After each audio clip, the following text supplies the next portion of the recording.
Barbers, stylists, hairdressers of Reddit. Has anyone ever sat in your chair with a head so nasty that you didn't even want to touch them? What is your horror story?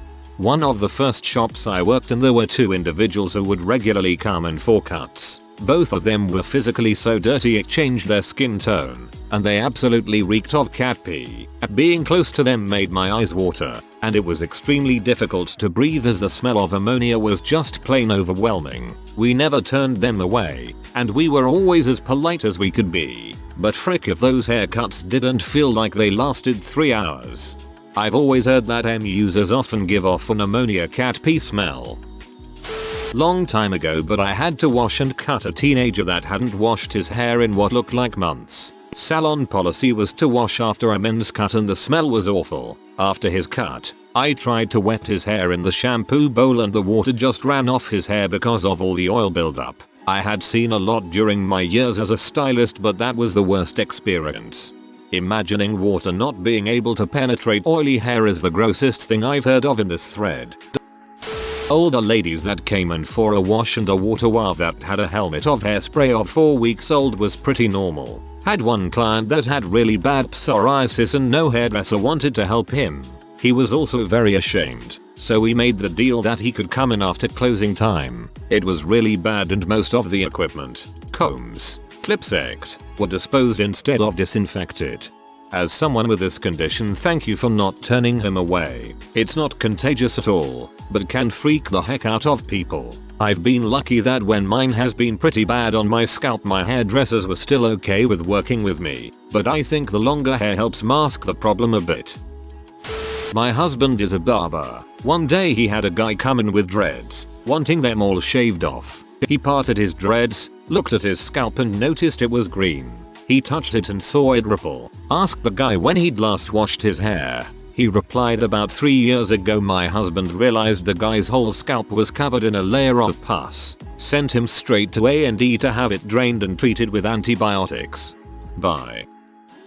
My sister is a hairstylist and got scabies once from a kid. Apparently the mom knew the kid had it too. Just didn't tell my sister until they were leaving. Yuck. Horror story of mine. I used to babysit for the neighborhood. One day I got these kids that were scratching at their heads after taking them outside, but because they were playing in the sandbox together, 13 and 8, I figured that there was sand in their hair and reminded them to shower when they got home.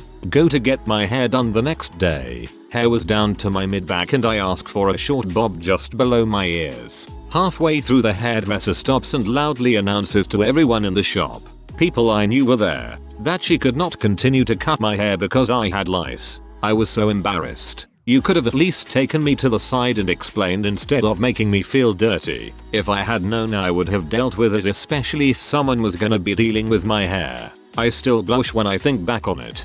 Sound like the time a bank teller shouted at me. I couldn't hear her through the thick glass and tiny holes drilled for her voice that I had bounced to check. The entire lobby heard her because she not only turned on her little microphone, but shouted into it as well.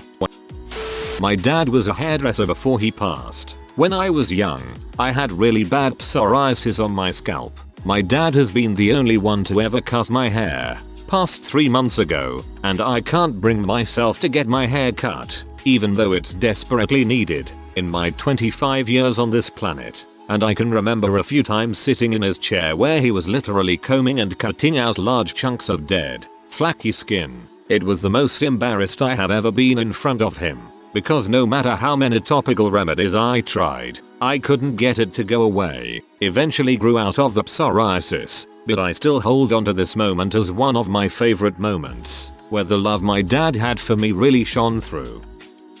My mother was a hairdresser in the 1960s for Vidal-Sassoon. During the time of the beehive, customers wouldn't wash their hair for weeks. They'd just keep spraying it to keep it in place as it was such a complicated do. This meant a lot of fleas, lice, and on one occasion cockroaches that had to be washed out. For some reason this never bothered my mother all that much, but hearing about it made sure I never, ever wanted any kind of hands-on customer service job. I used to work as a receptionist at a high-end salon. One day, a lady called and asked if we had anyone who specialized in cutting curly hair. I matched her up with someone, asked the standard questions, and made the appointment, which turned out to be for her granddaughter. When the family showed up, the mother and grandmother were white, and the granddaughter was African American. They obviously didn't know, and didn't bother to learn, how to take care of the girl's hair, because it was in a giant, waist-length ponytail that was completely matted. She also had a bit of a developmental disability, and they claimed she would not wash her hair herself. I could smell her as soon as she walked in, but when the stylist got her hair wet at the shampoo bowl, the smell quickly permeated the entire salon. It was like a punch to the gut. The hairstylist had to keep coming up front for fresh air. She said giant flakes, sheets of dandruff and buildup were basically crusted to the girl's scalp and throughout her hair. The matted ponytail was the worst of it. What should have been a simple 45-minute service ended up taking over 4 hours. The girl looked great when she was done. I felt terrible for her because it was pretty obvious that her mom and grandma had no intention of keeping her hair maintained. I got the impression that they basically only took her for a haircut when things got completely out of control. I was horrified that they apparently weren't even bothering to wash her hair at home. They bought a bunch of products that the stylist recommended, but ended up returning everything a day or two later. That poor child. My hairdresser says she had one lady who brought her kid in for haircuts and the mom never brushed the kid's hair ever, so my hairdresser had to spend upwards of 45 minutes trying to comb the knots out of a squirming kid's hair. I think she eventually fired the client because it wasn't worth the cost of a kid's haircut to spend the better part of an hour just on combing. We had that happen in a salon that I worked in. Because of the way that the mom treated the little girl, we ended up calling CPS. I left that job before I ever saw any resolution, though. I think about that little girl all the time. Way back in the day, my mom was a hairdresser. She told me a story once of this guy coming in who had bird shit all over the top back of his head. Guess he got pooped on and didn't notice or something. I had a young man come in with his mother. He was about 8 years old and had tight curly hair. His mother asked me to shave down to a 0.0000, that is the shortest you can go with clippers. I said sure. It was my last cut of the day and I was eager to go home. I start the service and notice barely 1/3 RD in that he had a lice infestation under the tight curly hair. I mean, these guys were huge. Probably why his mother needed me to shave it off. So, I discontinued the service and spent the next 3 hours disinfecting everything in sight. The boy's mother called the barbershop later to complain because I wouldn't finish shaving her son's hair. We tried to explain that it was illegal for us to continue the service as it might spread lice to others and recommended a specialty shop that could take care of this for them, but she demanded that it was because we were racist. That was fun. I once had to turn a lady away after she booked in for hair extension removal. The micro-bonded type your stylist should tell you last 3 months maximum. Nobody told this lady. They had been in for 7 months. My boss booked her in with me. The extensions weren't done in my salon. I took one look at it and told her I couldn't help. There was a chunk of hair about 6 inches wide that was matted with bits of hair glue, not what we use, poking out. To me, her options were shave it or cut it almost to the scalp. Some hairdressers shouldn't be allowed. Bit of a different horror story, but my stylist once had a woman with hair past her butt who wanted to donate everything to Locks of Love. Everything. This woman with hair down nearly to her thighs says she wants a pixie cut and is donating everything else. After checking multiple times to see that she was positive she wanted a pixie and not a short bob or anything, the stylist starts cutting. The woman sobbed the entire time, like shoulder shuddering sobs in the dressing chair with her sad little haircut cape on. Stylist kept asking if it was okay, but the woman was determined to help people with cancer and told her to keep going and to ignore her tears. My stylist said it was the most awkward experience of her life. Other customers kept coming in and probably assumed she was maiming this poor woman. Side story, when you donate hair to Locks of Love, the hair doesn't go to cancer patients, it goes to make high-end wigs that are sold, and the proceeds of the sale go to buy wigs for cancer patients. Not that this is bad, just the fact. I'm not a stylist for humans, but I do groom dogs and I have seen some things that make me want to never give these dogs back to their owners. My worst experience was when I had someone bring in their 2-year-old Shih Tzu. She was down as a mini groom. That's where we only trim the face, feet, and private areas, so I'm thinking this will be an easy groom. Wrong. This woman walked in with her dog wrapped in a towel because she doesn't want to touch him, and I can see why. The dog is a mess. The dog's hair is one solid mat including his face, and there is a deep giant hole in his coat where the poop has exploded through his hair, meaning he has been pooping into his own hair for so long the buildup finally busted a hole through his hair. So I have to shave him before he can get any kind of bath, so I find a spot I can break through and start shaving. This is very bad on my tools, by the way. Once I finally release this dog from his mat prison, which came off almost in one solid piece, he ends up having so many sores on his skin. He was shaking his head so much he was starting to cause hematomas on his ears. His butthole was infected and he is infested with fleas. I'm so upset at this point. I feel so terrible for this poor dog, but all I can do is bathe him, get rid of the fleas, and inform the owner that he needs to go to the vet. Whoa, I didn't even think about pet grooming. I bet that can get crazy. I feel bad every time I take my dog to the groomer and there's a small mat somewhere.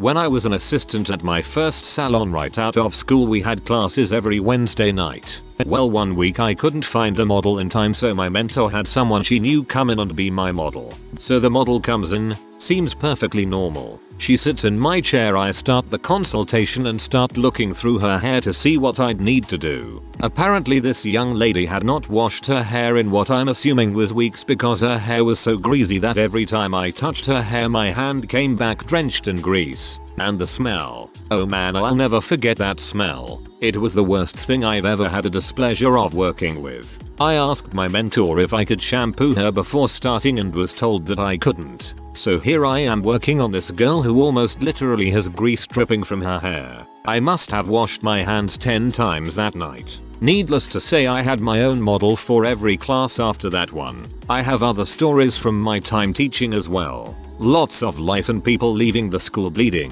TL. DR. Couldn't get a model for class. Was supplied one with an oil slick on her head.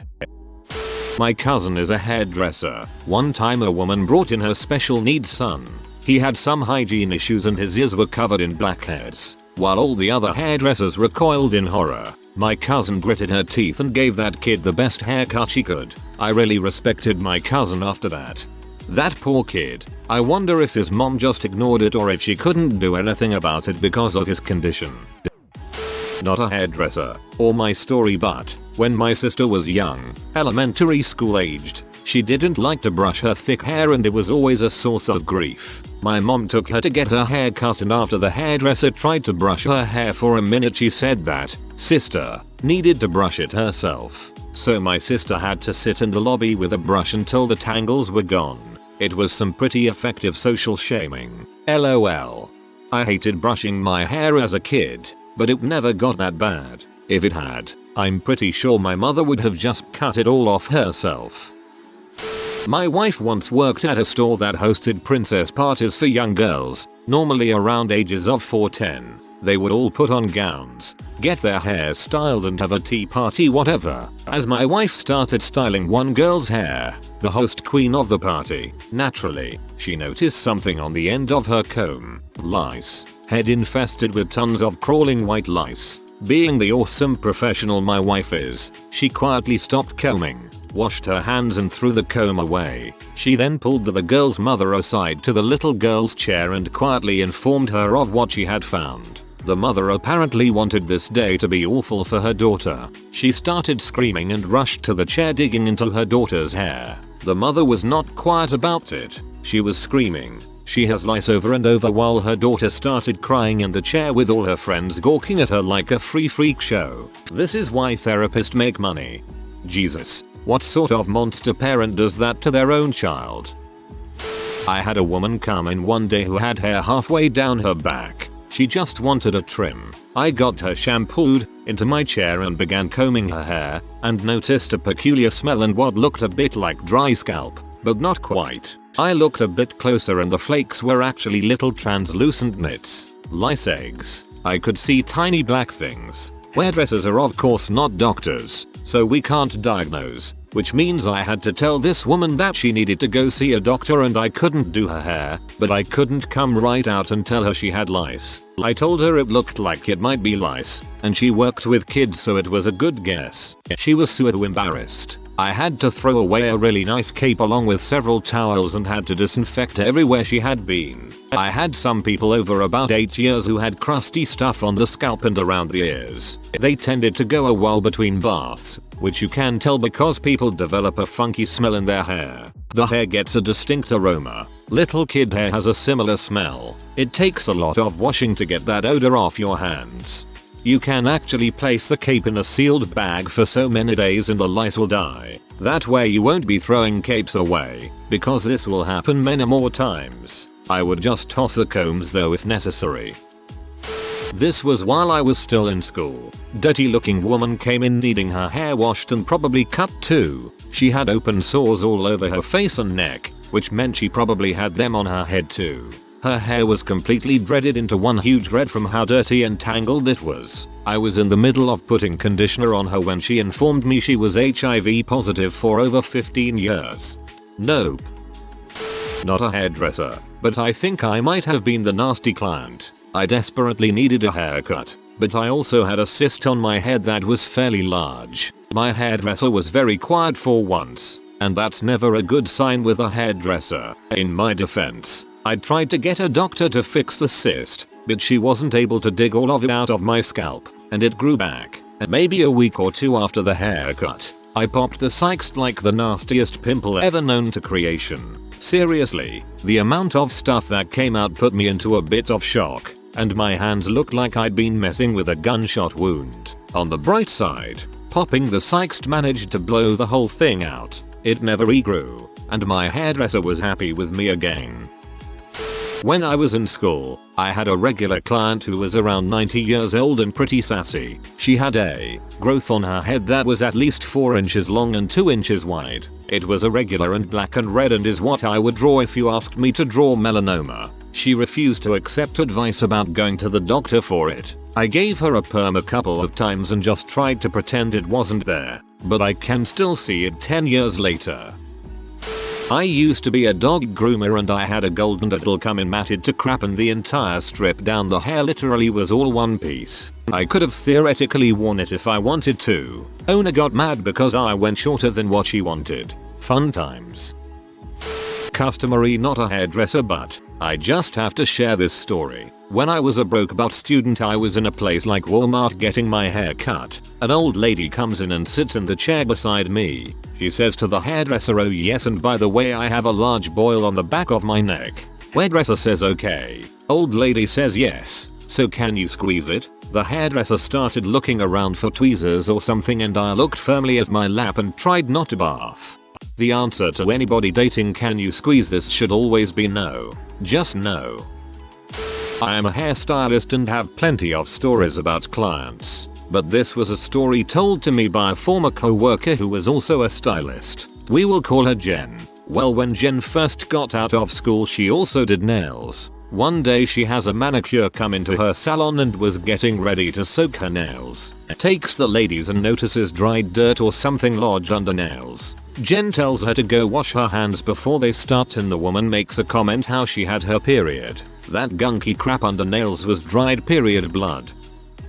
This happened in hair school and I wouldn't say it was entirely my fault, but I guess that is for you to decide. So I was toward the end of my time in school and I had been out on the floor taking clients for a couple months. A woman came in with very long, very dry looking hair and told me she wanted a perm. At this point I was already beginning to get nervous, but I figure I might have time to talk her out of it. For anyone who doesn't know, perms can be really harsh on your hair. Not a lot of stylists I know like to perform them because they take a long time to wrap.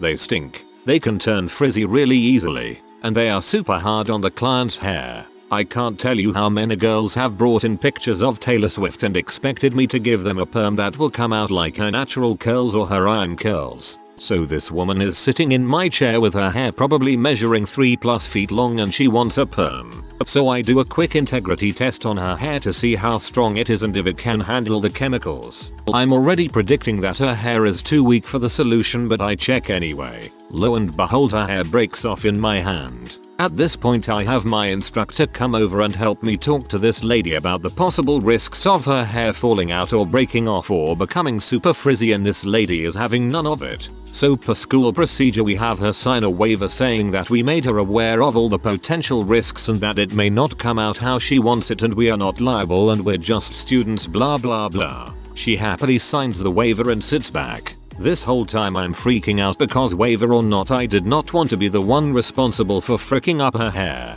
I ended up going to the director of the school because I didn't feel comfortable performing the service and she told me to do it anyway or go home and lose hours. So I walked back to the chair and spent 2 hours wrapping a freaking piggyback perm on this lady, and when I finally get her to the shampoo bowl, as predicted, her hair begins to break and fall out. My instructor and I worked for another hour and a half rinsing and styling her hair, and when we were done it was horrific. To say it looked like crap would be a massive understatement. I was on the brink of tears and my instructor was stressed and exhausted, but this lady was as happy as can be. She paid, gave me a big tip, and disappeared into the night. TLDR. In hair school I am forced by my instructor to perform a perm on a client with long, brittle hair and she comes out looking like an ugly poodle. Haha, not me, and technically not hair, but my best friend went to cosmetology school and said the majority of pedicure practice came from old men who would come in to get their toenails cut. Because they were too old to do it, couldn't reach them, whatever. One girl is cutting some old man's toenails and one went flying right into her mouth. I think I just mentally barfed. Nurse here, but had a patient once with not so much dreadlocks as a single dread cap. I thought neurosurgery had occurred because she was admitted wearing an oar hat. It was to hide the mess beneath. The facility hairdresser had to give her a crew cut.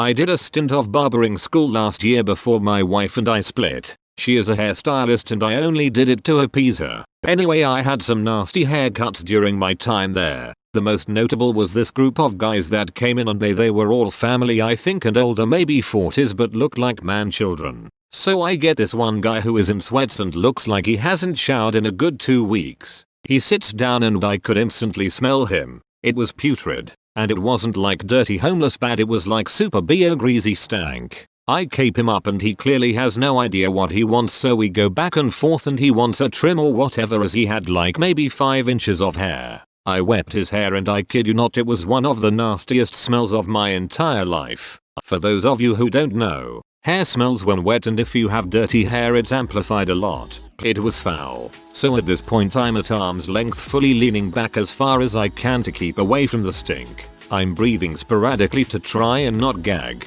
His hair was thick and coarse and greasy. You ever leave lunch meat in the fridge for too long and look at it and it has a slime over it? That's what it was like touching his hair. So I make it through the cut and of course he's being difficult at the end, making me take it shorter and shorter until I got to a point where I think I used a guard and just buzzed his head. I clean him up and he stands up and the seat is just sweat stained, like thick coated in booty sweat, but not like normal sweat, it's like sticky and glossy looking. So they leave and I tell my teacher I need some Lysol to wipe my station down, and at this point I can feel hair grease all over my body, my hands, arms, face. I feel like it was in my pores. I washed my hands and got a new cape and pretty much wanted to light myself on fire to feel clean. It sucked and I told them I'd never do that guy again even if they gave me a 0 for the cut. There were some nasty ones but that was the worst.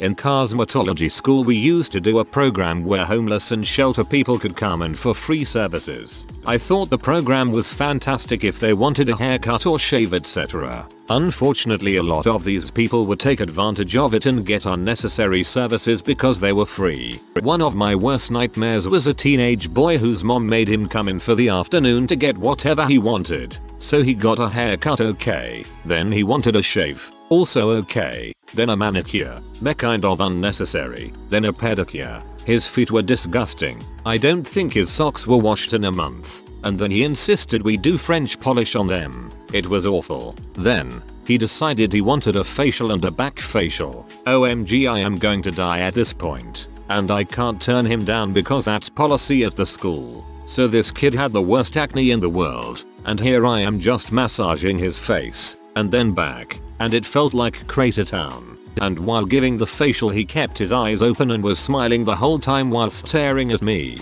It was the worst 4 hours of my entire life to deal with this kid. Then when his mom comes to pick him up, she actually said to me, "Oh, you gave him a facial. You should have popped some of those pimples he had." Oh no thank you.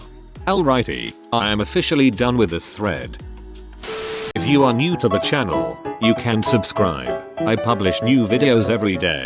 Until then, check another video.